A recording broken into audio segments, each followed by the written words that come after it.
وَقُل رَّبِّ زِدْنِي عِلْمًا۔ آج ہم تمام کے لیے انتہائی خوشی اور مسرت کا موقع ہے کہ اللہ پاک نے رمضان بھر کی عبادت، روزوں، تراویح اور دیگر مختلف عبادات کے بعد ہمیں عید کا موقع عنایت فرمایا، خوشی کا موقع عنایت فرمایا۔ اور آج کا دن یہ اتنا عظیم دن ہے کہ اللہ تعالیٰ اپنے فرشتوں کو گواہ بنا کر کہتے ہیں کہ میرے فرشتوں تم گواہ رہنا، میں نے اپنے بندوں کی مغفرت کی ہے، میں نے ان کے پچھلے سارے گناہوں کو معاف کر دیا ہے۔ تو گویا یہ آج کا دن مغفرت کا دن ہے، خوشی کا دن ہے، گناہوں سے معافی کا دن ہے۔ آج کا یہ دن جتنا اہم ہے اتنا ہی ایک اہم اور حساس مسئلے پر گفتگو کا ارادہ ہے جو اس وقت پورے ملک میں زیر بحث ہے، اور وہ وقف ترمیمی بل 2024 ہے۔ یہ مسئلہ اتنا اہم ہے، جو لوگ باشعور ہیں اور وقف کی اہمیت سے واقف ہیں وہ بالکل تشویش اور بے چین اور بے قرار ہیں۔ یوں لگتا ہے کہ وقف ترمیمی بل کی لڑائی جو پچھلے 6-7 مہینوں سے چلی آ رہی ہے اب یہ بہت طویل پکڑے، بہت لمبے تک جائے۔ ممکن ہے کہ پھر ایک مرتبہ شاہین باغ جیسا منظر بھارت میں ہمیں دیکھنے کو ملے، یا کسان آندولن جیسا بہت بڑا آندولن ایک مرتبہ پھر ہمیں دیکھنے کو ملے۔ تو یہ ضروری سمجھا گیا کہ وقف کیا ہے، اس کی اہمیت کیا ہے، اور RSS اور بھاجپائی حکومت کی نظریں وقف کے املاک پر کیوں ہیں، اس کے کیا اسباب ہیں، ان کا جاننا ہم سب کے لیے انتہائی ضروری ہے۔ بلکہ یوں سمجھیں کہ ہمارا یہ مذہبی فریضہ ہے۔ وقف یہ عبادت ہے، ہماری مذہبی عبادت ہے، اور جب عبادت کا مسئلہ آتا ہے تو اس میں ہر کوئی ذمہ دار ہے، ہر کوئی اس کی حفاظت کا ذمہ دار ہوتا ہے۔ اس لیے ہمیں جاننا چاہیے کہ وقف کس کو کہتے ہیں، کیا ہے، اور حکومت کی نظریں اس پر کیوں پڑی ہوئی ہیں۔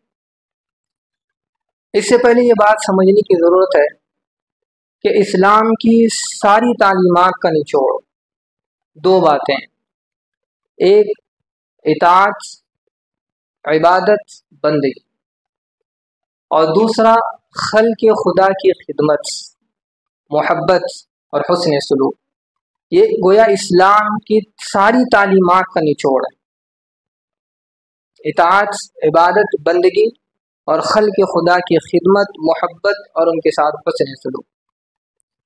پہلا جو ہے اطاعت، عبادت، بندگی، یہ ہم سب کا مقصد اولین ہے، بلکہ یوں سمجھیں کہ زندگی کا مقصد ہے، مقصد زندگی ہے۔